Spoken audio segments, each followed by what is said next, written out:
2026 நாம் தமிழர் கட்சி திண்டுக்கல் தொகுதி சட்டமன்ற வேட்பாளராக அண்ணன் செந்தமிழன் சீமான் அவர்களால் அறிவிக்கப்பட்டிருக்கிறேன். ஒரு பெரிய பொருளாதார பின்னணி இல்லாத எனக்கு இந்த அடையாளத்தையும் வாய்ப்பையும் அண்ணன் கொடுத்துருக்குறாங்கன்னா, ஒரு படித்த பிள்ளை, கொள்கை பிடிப்பு உள்ள ஒரு அன்பு தங்கை, இந்த மண்ணுக்காகவும் மக்களுக்காகவும் துணிந்து செயல்படுவேன் அப்படின்ற ஒரு நம்பிக்கையில் அண்ணன் கொடுத்துருக்குறாங்க.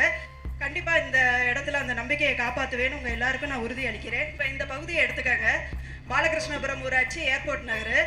இந்த பகுதி வந்து ஒரு 15-20 ஆண்டு காலமாக ஒரு கிராமம் மாதிரி தான் இருக்குது. நகரங்கள் நிறைய விரிவாக்கம் அடைஞ்சுக்கிட்டு இருக்குது. ஆனால் இதுக்கும் நம்ம அரசாங்கத்துக்கும் ஏதாவது ஒரு சம்மந்தம் இருக்குதா அப்படின்னு கேட்டால் இல்லை. நகரம் விரிவடையுது, தனிநபர் அவங்கவுங்க உழைப்பினால ஈட்டுற வருமானத்தை வச்சு இந்த பகுதியில் வீடு, கடைகள், இந்த மாதிரியா இந்த ஏரியா வந்து டெவலப் ஆகிட்டு இருக்குது. அதுதான் உண்மை. இதுக்கும் அரசாங்கத்துக்கும் எந்த ஒரு சம்மந்தமும் கிடையாது. இப்போ நான் இருக்கிறேன்னா, இப்போ இந்த ஏரியாவில் நான் ஒரு 1000 சதுர அடி இடம் வாங்கும்போது சதுர அடிக்கு 13% நான் வந்து பத்திரப்பதிவு கட்டணம் கட்டணும் அரசுக்கு. ஒரு வீடு கட்டணும்னா சாக்கடை வரி, கழிவுநீர் வசதி, மின்சார வசதி கிடைக்கிறதுக்கு வரி, இப்படி ஏகப்பட்ட வரிகள் வந்து நான் செலுத்த வேண்டியது இருக்கு. அதுலேயும் குறிப்பாக மாநகராட்சின்னு அறிவிச்சிட்டாங்கன்னா இன்னும் அதிகமாக நான் வந்து வரி செலுத்துகிறேன். அப்போ ஒரு குடிமகனா நான் இந்த அரசுக்கு செலுத்த வேண்டிய வரிகளை என்னோட அடிப்படை கடமையாக நினச்சி நான் எல்லாமே செய்கிறேன். ஆனால் பதிலுக்கு இந்த அரசாங்கம் எனக்கு என்ன செய்யுது? என்னோட அடிப்படை தேவை என்னன்னு தெரியுமா இந்த அரசாங்கத்துக்குன்னா தெரியலை. மக்களுக்கு தேவையான அடிப்படை தேவைகள் என்னன்றது இப்போ மக்களுக்கே தெரியாத அளவுக்கு ஆக்கிட்டாங்க. குடி தண்ணியே நம்ம காசு கொடுத்து தான் வாங்கிட்டு இருக்கிறோம். கல்வி எடுத்துக்கங்க. எல்லாருக்கும் தன்னுடைய பிள்ளைகளை வந்து பெரிய பெரிய ஸ்கூலில் படிக்க வைக்கணும், இன்டர்நேஷ்னல் ஸ்கூலில் படிக்க வைக்கணுன்றது தான் ஆசை. பணக்காரங்க அதை எளிமையாக செஞ்சுட்டு போயிடுவாங்க.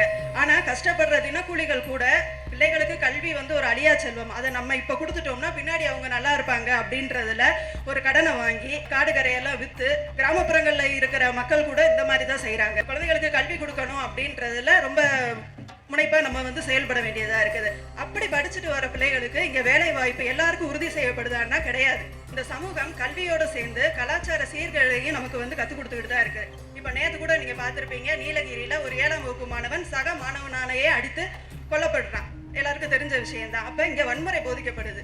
அடுத்து பார்த்தீங்கன்னா சாக்லேட் சாப்பிட்ற மாதிரி போதை வஸ்துகளை வந்து பயன்படுத்திக்கிட்டு இருக்கிறாங்க. மாணவர்களை பார்த்து ஆசிரியர் பயப்படக்கூடிய ஒரு காலமாக இருக்குது. நம்மெல்லாம் வந்து ஆசிரியரை பார்த்து பயந்துகிட்டு இருந்தோம். இன்னைக்கு வந்து பள்ளிக்கூட ஆசிரியர்கள் பள்ளிக்கூடத்துக்கு போகிறதுக்கே வந்து பயப்படுறாங்க. அப்படி ஒரு காலகட்டத்தில் நம்ம இருக்க வேண்டியதாக இருக்குது. அப்போ இப்படி படிச்சுட்டு வெளியில் வர பையன் எப்படி வந்து இந்த சமூகத்தில் ஒரு நல்ல மனிதனாக இருப்பான்? அவன் வெளியில் வந்து ஒரு இடத்துல எந்த இடத்துல போய் அவனால் வேலை செஞ்சிட முடியும்? ஒரு தொழிலை கற்றுக்கிடுவானா, இல்லை ஒரு முதலாளிக்கு அடங்கி ஒரு வேலை செய்வானா? நிச்சயமாக கிடையாது. அப்போ அவனுடைய சிந்தனையெல்லாம் மடக்கி வச்சிருக்குது இந்த அரசாங்கம். இலவசங்கள் கொடுக்கறது மூலமாக சுய சிந்தனை இல்லாதவனா மக்களை ஆக்கி வச்சிருக்குது. கல்வி இதெல்லாம் கொடுக்க வேண்டிய பள்ளிக்கூடங்கள் வந்து அதையும் வந்து கெடுத்து சமூக சீர்திருத்தவாதிகளாக தான் இன்றைய மாணவர்களை வந்து உருவாக்கிட்டு இருக்கு. அவனுக்கான தலைவன் யாருன்னே அவனுக்கு தெரியலை. திரைக்கவர்ச்சியில் வந்து மூழ்கி போய் இருக்கிறான். இந்த தலைவன் இந்த கொள்கைக்காக நமக்கு போராடுறாரு. இப்போ ஒரு அரசியல் கட்சி இருக்குதுன்னா அதோடைய கொள்கை என்ன, கோட்பாடு என்ன, அதை பொறுத்து தான் வந்து நம்ம வந்து வாக்கு செலுத்தணும், அப்படிதானே? ஆனால் இன்றைய இளம் தலைமுறையினருக்கு அந்த ஒரு விழிப்புணர்வே வந்து கிடையாது. முழுக்க இங்கே வந்து திரைக்கவர்ச்சியா, இணை எழுச்சியா அப்படின்ற ஒரு போராட்டமே இருக்குது.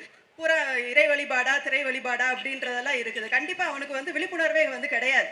ஒரு திரையில காட்டுறதை வந்து ஒரு பெரிய ஹீரோயிசமாக நினச்சிட்டு அந்த மாதிரி மனநிலையில் வந்து அவன் வாழ்ந்துகிட்டு இருக்கிறான். அப்போ இந்த மாதிரி அத்தியாவசிய தேவைகள் எதுவுமே கொடுக்காம 5 ஆண்டு கால ஆட்சியை சும்மா கழிச்சுட்டு கடைசியில் ஒரு 6 மாத காலங்கள் மட்டும் இந்த இலவசங்கள், குக்கரு, அண்டா, குண்டா இந்த மாதிரியெல்லாம் கொடுக்கறது வந்து ஒரு நல்ல அரசுக்கு வந்து அழகு கிடையாது. இலவசங்கள் எதுக்கு கொடுக்கணும்? அதை எங்கேருந்து நீ எடுக்கிற? 10.25 லட்சம் கோடி கடன் வச்சுட்டு 6800 கோடிக்கு இலவசங்கள் கொடுக்குறீங்கன்னா அதில் என்ன அர்த்தம் இருக்குது? 58 கோடி ரூபாய் தான் வந்து தேவை. அதாவது பகுதி நேர ஆசிரியர்களுக்கு வந்து ஊதிய உயர்வு கொடுக்கணும்னா அவ்வளோதான் வந்து தேவை. ஆனால் அதை கொடுக்க மறுக்குது இந்த அரசு. ஆனால் இலவசங்கள் கொடுக்கறதுக்கு மட்டும் அவங்களுக்கு பணம் இருக்குது. அடுத்து பார்த்தீங்கன்னா இந்த இயற்கை வளங்களை பூரா சுரண்டுறது. இப்போ எளிமையாக நான் சொல்கிறேன், ஒரு குடும்பம் இருக்குது, அண்ணன் தம்பி 2 பேர் இருக்காங்க அப்படின்னா சொத்து பிரிக்கிறாங்க, ஒரு வீடை பங்கு போடுறாங்க அப்படின்னா 1 சதுர அடி இடத்த கூட அண்ணன் தம்பிக்கோ தம்பி அண்ணனுக்கோ வந்து விட்டு கொடுக்க மாட்டான். ஆனால் நம்மளோட மண்ணையும் மலையையும் தாராவாத்து கொடுத்துக்கிட்டு இருக்கிறாங்க. அதை இங்கே யார் கேட்குறா? அதை கேட்கணுன்ற விழிப்புணர்வு இங்கே எத்தனை பேர்த்துக்கு இருக்குது? மலையை குடஞ்சு எடுத்து குவாரிகளை ஆக்கிடுறது. அப்போ இந்த மலை வந்து உனக்கு மட்டும் சொந்தமா இல்லை எனக்கு சொந்தமானா கிடையாது. இது வந்து எல்லாருக்குமா, எல்லா உயிர்களுக்குமானது. அதை நம்பி நிறைய ஜீவராசிகள் இருக்குது, அதுக்கும் சொந்தம்.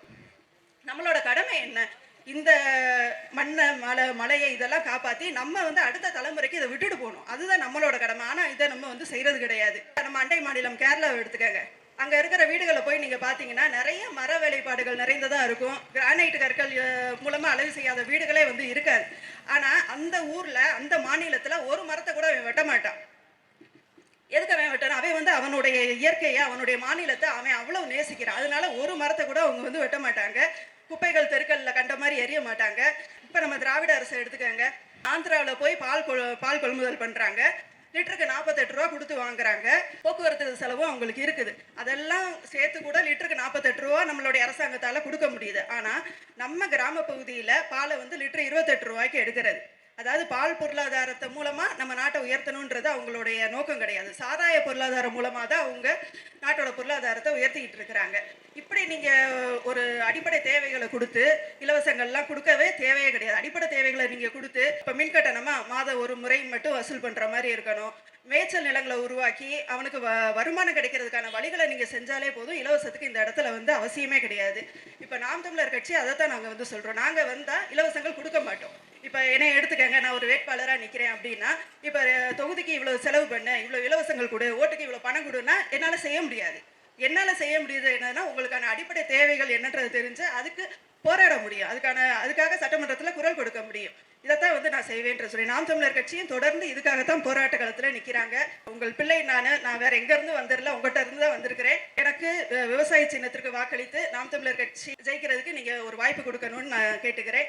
தமிழ்தாய் வாழ்க, தலைவர் பிரபாகரன் வாழ்க. நன்றி. நாம் தமிழர். நமது சின்னம் விவசாயி. ஓட்டு பாருங்க ஓட்ட, அப்புறம் பாருங்க நாட்டை. கட்சி தொடங்கும்